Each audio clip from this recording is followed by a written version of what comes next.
brother stood in the doorway of my Napa Valley estate, wearing my father's wedding ring on his pinky finger, sipping at 2009 Opus 1 I'd been saving for 10 years. His wife was behind him in my robe, the silk one Dad gave me the Christmas before he died. They'd changed the locks. They'd changed the security code. My father had been buried for 11 days. "Hey, big sis," he said. And he smiled the way he used to smile when he was 7 and had just hidden my homework. Dad would have wanted this. I had a duffel bag at my feet. I'd driven up from San Francisco at 4 in the morning because my brother had called me sobbing the night before, saying he couldn't be alone in Dad's house, that he needed family, that we needed to grieve together. I'd canceled a deposition. I'd canceled a meeting with a French distributor I'd been chasing for 2 years. I brought a casserole, for God's sake. A tuna noodle casserole, like we were still kids in Sacramento, and somebody had died, and that's just what you did.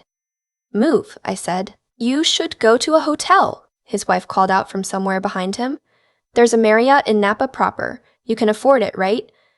Big shot lawyer Hadley?" I want to be clear about something before I tell you the rest.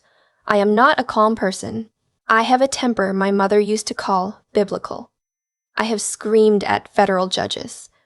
I once threw a stapler at a partner who tried to take credit for my brief. So when I tell you that I stood there, on the gravel in front of my own front door, the door of the house my father had deeded to me in 2018 when his cancer came back the second time, and I did not raise my voice, I did not cry, I did not even blink, you should understand that something in me had already decided what was going to happen to them. I just hadn't told the rest of me yet. "Whose ring is that, Cyrus?" I asked. He looked down at his pinky like he'd forgotten. "Dad gave it to me, before he passed." Dad was unconscious for the last 6 days. He didn't give anyone anything. Well, he would have wanted me to have it. Behind him, in the front parlor, I could see at least 4 people I didn't know. Strangers in my father's house. Music was playing. Someone was laughing. A red SUV with a giant red bow on the hood was parked on my lawn. My lawn, which I'd had landscaped 2 summers ago for $19,000 because Dad loved hydrangeas. "Whose car?" I said. "Marisol's," he said. Marisol was his wife. "We bought it last week. Dad's gift." I picked up my duffel. I got back in my car. I drove to the Marriott in Napa proper. I checked in, paid for 3 nights, ordered a room service salad I didn't eat, and then I sat on the edge of the bed and I called the only person I trusted more than my own mother, who was already lost to me in ways I'll explain. "Sloan," I said when she picked up. "It's Hadley. I need a real estate litigator, an estate's attorney, and a forensic accountant. I need them by Monday, and I need you to not ask me any questions until I'm in your office." She didn't ask. That's why she's my best friend. She just said, "Tuesday at 9, bring everything." Now let me back up. My father, Desmond, made his money the slow way. He started with 1 bottling line in Lodi in 1987 and spent 35 years building a wine label that's probably in your local grocery store right now if you live in any of the 38 states he distributed in.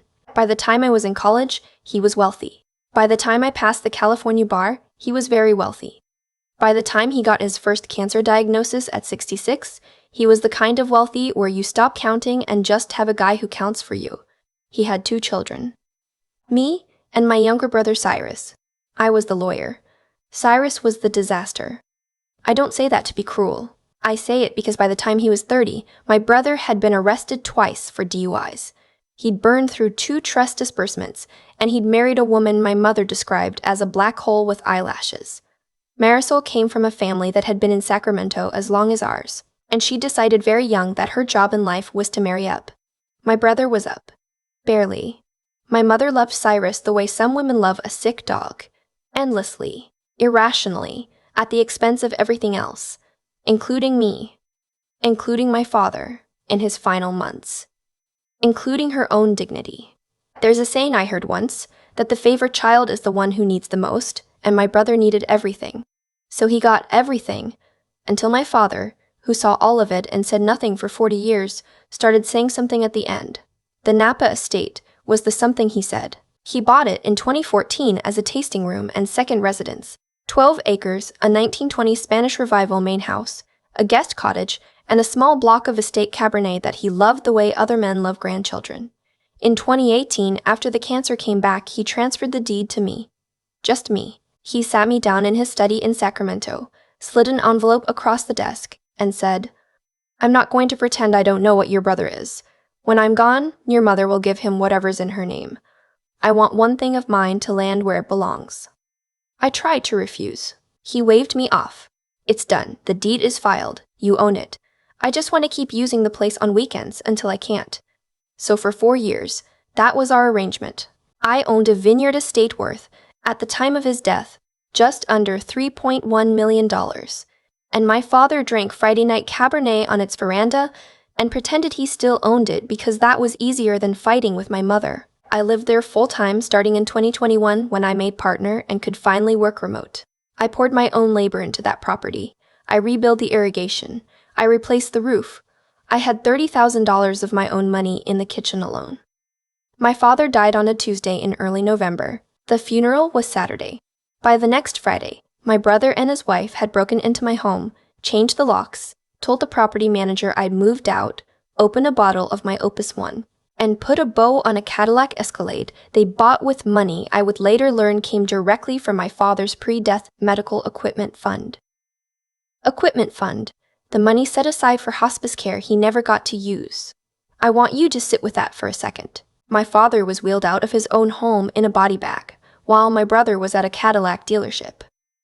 Tuesday at 9, I sat in Sloan's office on California Street with a banker's box on my lap. In the box was the original deed, the 2018 transfer paperwork, 4 years of property tax payments in my name, my homeowner's insurance, my utility bills, my mortgage statements for the small loan I'd taken out against the property to fund a new fermentation tank, and a video. The video was from my father, recorded in May, 3 months before he stopped being able to speak in full sentences.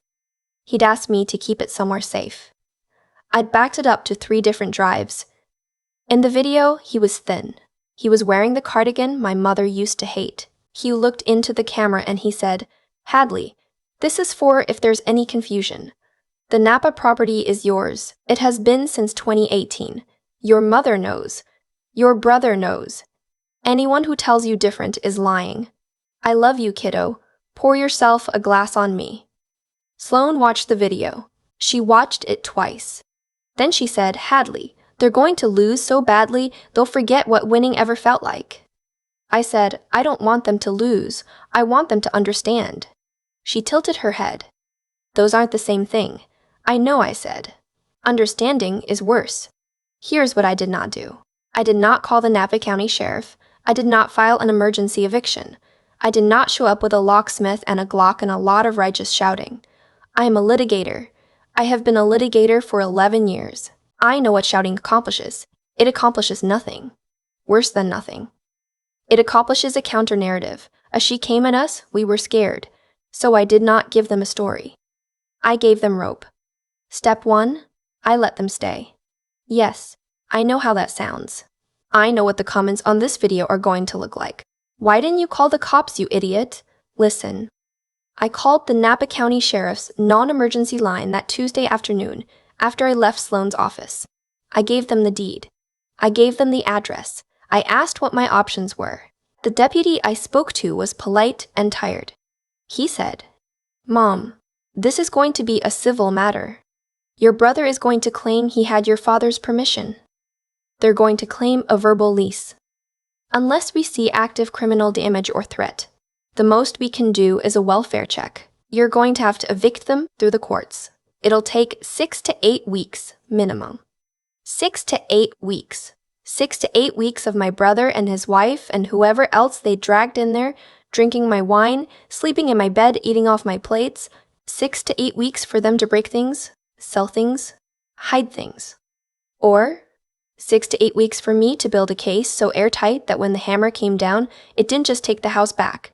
It took everything they had ever stolen, ever lied about, ever hidden, going back 10 years. I picked the second option.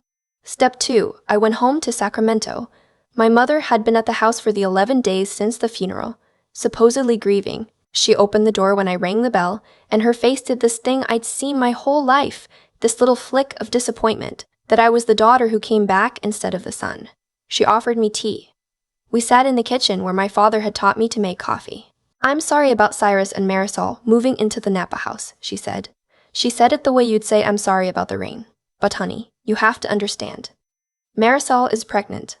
They can't keep paying rent in Roseville. And the baby, Marisol's pregnant. 5 months.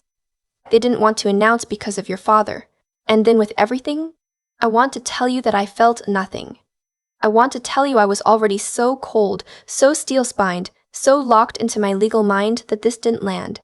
It landed. I felt it in my sternum, behind my ribs. A baby who would grow up in my father's house, drinking from the well I'd had redug. Being rocked to sleep in the room I painted Faro and Ball Pavilion gray over 4 weekends in 2022. I smiled. I sipped my tea. "That's wonderful, Mom. Of course they need stability." She visibly relaxed, the relief on her face, like she'd expected a fight and gotten a present.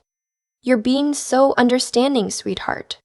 "Well," I said, "family's family." I was there for 4 hours. In those 4 hours, I learned that my mother had co-signed a personal loan for Cyrus 3 weeks before my father died, for $98,000, against the equity in the Sacramento house. I learned that Marisol had been managing my father's online banking for the last 6 months because his hands were too shaky to type. I learned that there were some bills on Dad's credit cards. My mother didn't quite understand. I learned that Cyrus had a new boat. I learned that there was a will, supposedly, but that it was with a friend of Dad's and Cyrus was handling probate. There was no will with a friend of Dad's. There was a will with my father's actual lawyer, in a vault in Walnut Creek. I knew because I had a copy. My father had given it to me in 2019. He updated it twice after that, both times sending me copies by certified mail. My brother had no idea I had any of it. The will, by the way, named me sole executor, left the Napa property to me. Redundant, since I already owned it. Left the wine label and its associated business holdings to be split 55% to me and 45% to Cyrus, and left my mother, the Sacramento house, his pension, and his half of their joint accounts.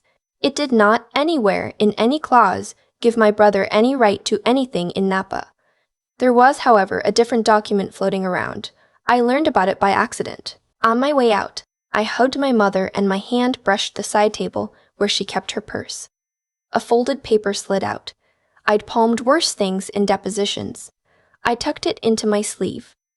It was a draft of a quitclaim deed, transferring the Napa property from the estate of Desmond to my brother. It was dated 4 days after my father's death. It was unsigned, but the notary line had a name penciled in, a name I recognized. A guy named Bo, who'd been to high school with my brother, and who had a notary stamp because he sold insurance in Citrus Heights. I walked out of my mother's house, got in my car, drove 3 blocks, pulled over, and called Sloan. "They're forging a deed," I said. "Of course they are," Sloan said. "Hadley, listen to me. You don't need to do anything yet. Let them try to file it. The second they record that with the county, it's a felony. Notarial fraud. Forgery of a deed. Filing a false instrument. Each one's its own count." "What if Bo won't notarize it? Then they'll find someone who will." "People like your brother always find someone." She was right. Step 3. I gave them rope. For the next 19 days, I did 3 things, in this order every day. I worked. I went to therapy with a woman named Frances, who specialized in estranged family grief, and who told me more than once, "You are allowed to want them to suffer." And I quietly built a case. I had Sloan file a request with the Napa County Recorder's Office to flag any new filings against my property's APN, with an automatic alert to her office. So if my brother tried to record a forged deed, I'd know within 24 hours. I hired a forensic accountant named Priya, out of Oakland, who started reconstructing my father's last 18 months of finances from bank statements I had access to as a contingent beneficiary. Within a week, she'd identified $71,000 in transfers from my father's accounts to accounts in Marisol's name, during the period when he was on heavy palliative medication. I hired a private investigator. I had never done that before in my life. I felt like I was in a movie. He was a former Sacramento PD detective named Russell, and he charged me $300 an hour, and he was worth every cent. Within 10 days, He had photographs of my brother loading cases of my estate Cabernet into a U-Haul and driving them to a wine reseller in Vallejo. Theft of inventory. He had photographs of Marisol meeting with a real estate agent at a Starbucks in Yountville, holding what looked like property documents. He had a copy of a credit application Cyrus had submitted to a Cadillac dealership in Elk Grove, listing the Napa property as his primary residence and his asset base. Loan fraud. I hired an estate's attorney named Wendell, who specialized in elder financial abuse. He read everything Priya had pulled, and his face did something I'll remember for the rest of my life. It went still. Just very still.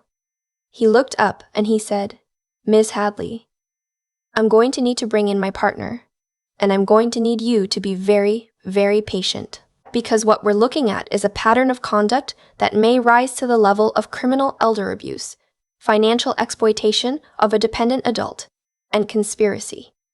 The civil case is the appetizer. And the entree," I said. "The DA," he said. "We hand this to the Sacramento County DA, and your brother and his wife are looking at felony charges with mandatory minimums." I said, "Walk me through the whole timeline. I want to understand what's possible." He did. He sketched it out. The civil unlawful detainer to get them out of the house. The civil clawback to recover the funds Priya had documented. The criminal referral, which would not be in my hands but in the DA's, but which we could grease by handing them a complete evidence package on a silver platter. The bar complaint against Bo the notary. The lender fraud reporting on Cyrus's car loan, which would trigger an automatic federal review because the loan had been packaged into a securitized pool. That last one, Wendell said, almost as an afterthought. Federal, he said, is where it gets interesting. Once you've got a federally insured lender involved, you've crossed into wire fraud territory. That's not state, that's the U.S., attorney. I sat in his office on Battery Street, and I watched the fog move past his window, and I thought about my father, in his cardigan, on the video, telling me to pour myself a glass. I poured myself a glass that night, a 2015 from our estate block. I drank it on my friend Sloane's guest room balcony in Pacific Heights because I still couldn't go home. Step 4. I let them dig deeper. On day 23, my brother filed the forged deed. Sloane's alert pinged at 9:14 a.m. on a Wednesday. By 9:18, I had a copy. The deed had been notarized by Bo. The signature on it was supposed to be my father's. My father who had been dead for 34 days. The signature was a ridiculous attempt.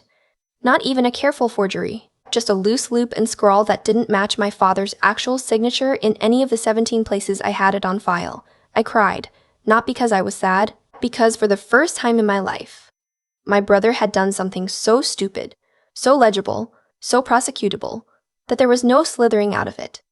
He had handed me the case. He had racked it up and tied it with a bow, like a Cadillac on a lawn.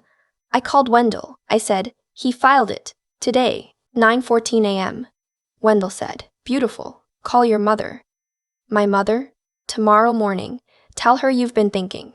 Tell her you understand Cyrus needs the house and you don't want to fight. Tell her you're willing to sign a release, formally giving up your claim to Napa, in exchange for one thing. The keys to the Sacramento house staying with her. Wendell. Why? Because she'll tell Cyrus, and Cyrus will tell Marisol, and Marisol will set up a meeting, and in that meeting, with you present, they will say a great many things on the record that they should not say, and you will record it. California is a two-party consent state, but you can absolutely record a meeting if you announce it, and they will not stop the meeting because they are too greedy. Greed makes people stupid. Trust me. I have done this for 31 years. I called my mother the next morning. She cried. She said I was being so wise, so mature, so generous. She said she talked to Cyrus. She said Marisol had been so worried, so anxious. The baby was making her sleep badly. The meeting happened on a Saturday at a Panera in Roseville because my brother said he didn't want me at his house.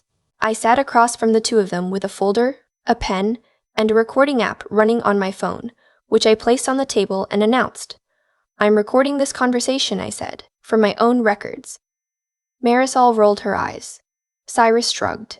They didn't care. They thought they'd already won. In the next 47 minutes, my brother said the following things, all of which were captured on a high-quality recording, all of which I later transcribed.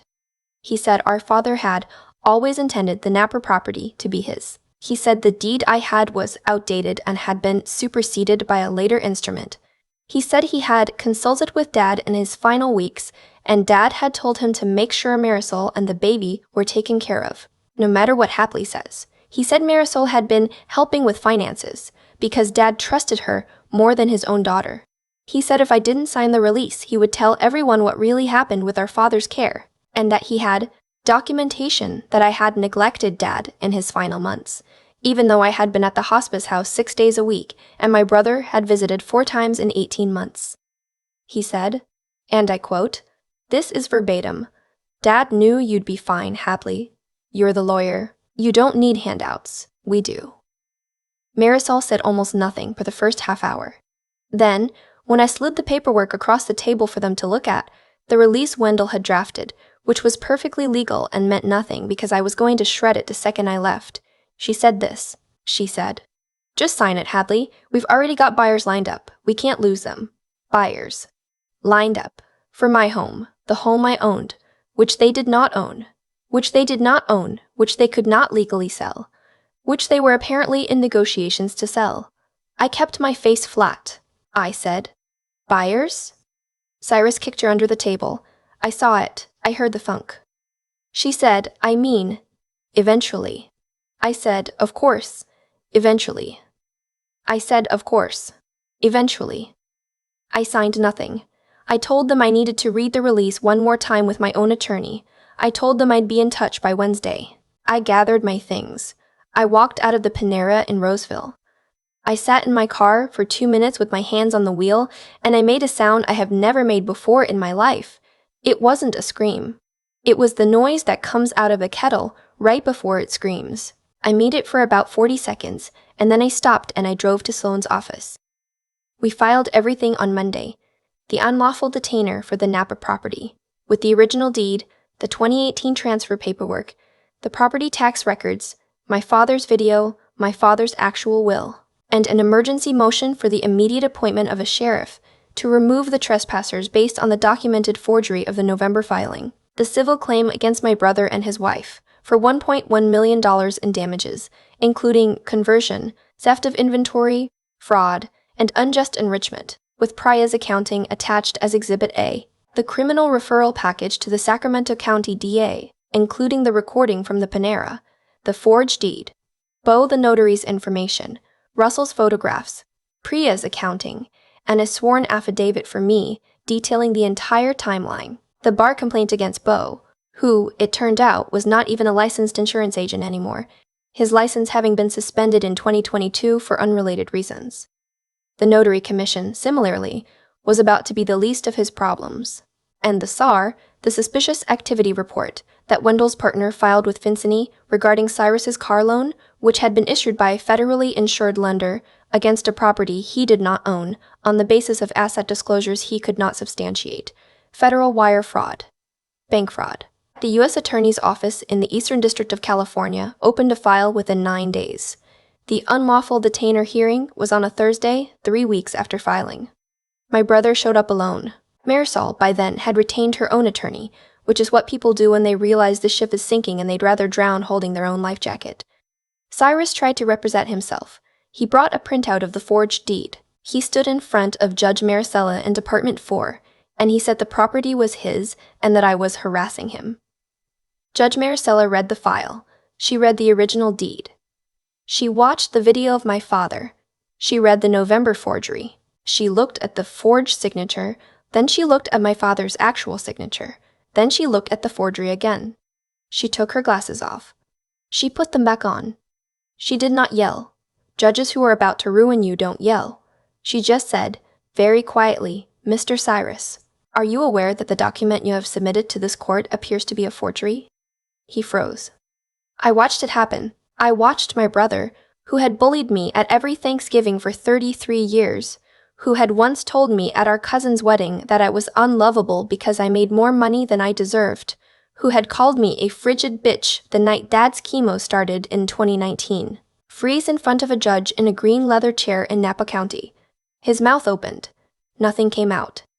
The judge granted the writ of possession. Sheriff's deputies were dispatched within the hour. I was given my house back at 4:11 p.m. on a Thursday in mid-December. There were 38 empty wine bottles in my recycling.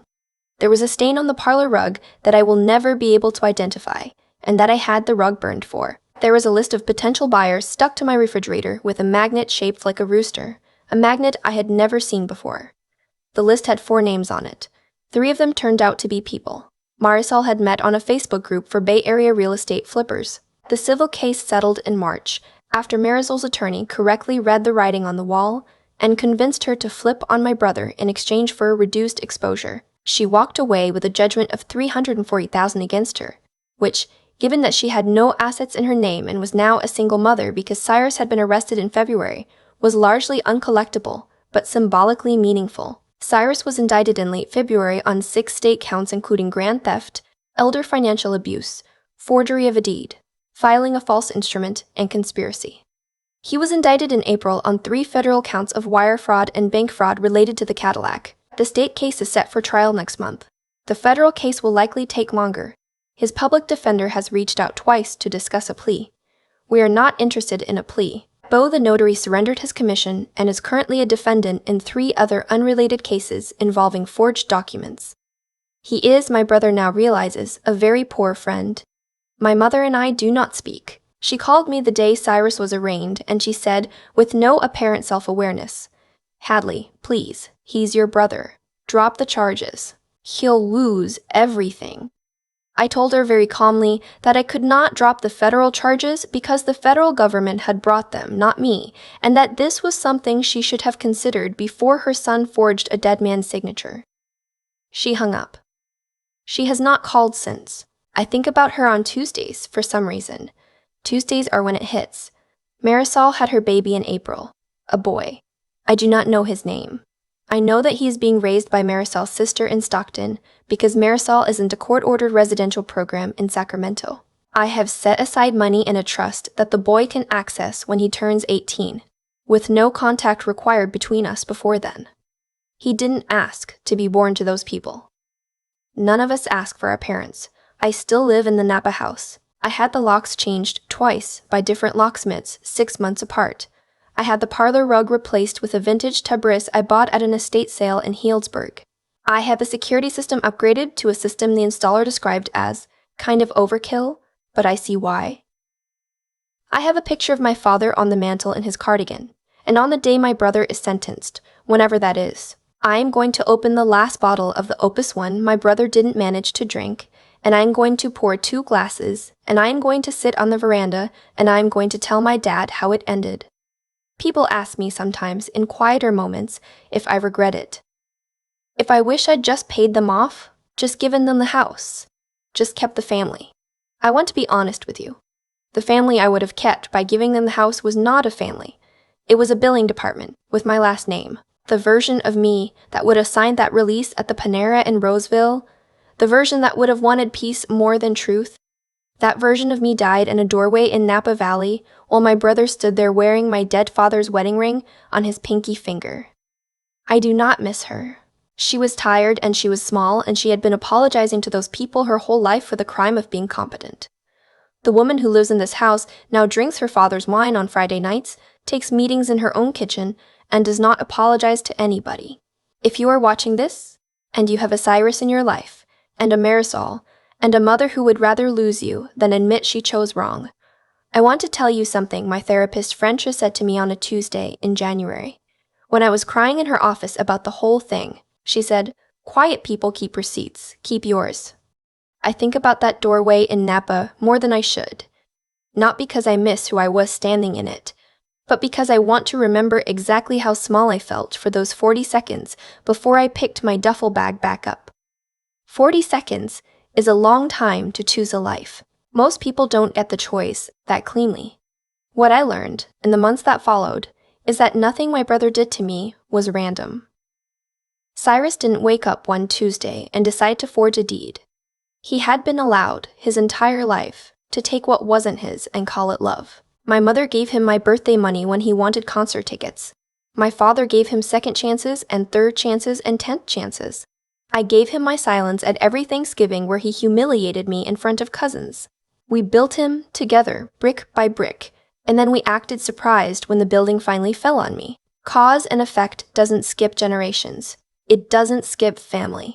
The entitlement my brother showed at my front door was the harvest of 40 years of someone always saying yes to him. He just happened to be standing on my land when the bill came due. I had to learn, slowly and with a lot of help from my therapist Francis, that I had a part in that planting too. Every time I paid for his rehab, every time I covered his rent, every time I told myself that being the responsible one meant being the silent one, I was teaching him that I had no edges. So when he climbed over me to get to the vineyard, he genuinely believed there was no fence. I had never put one up.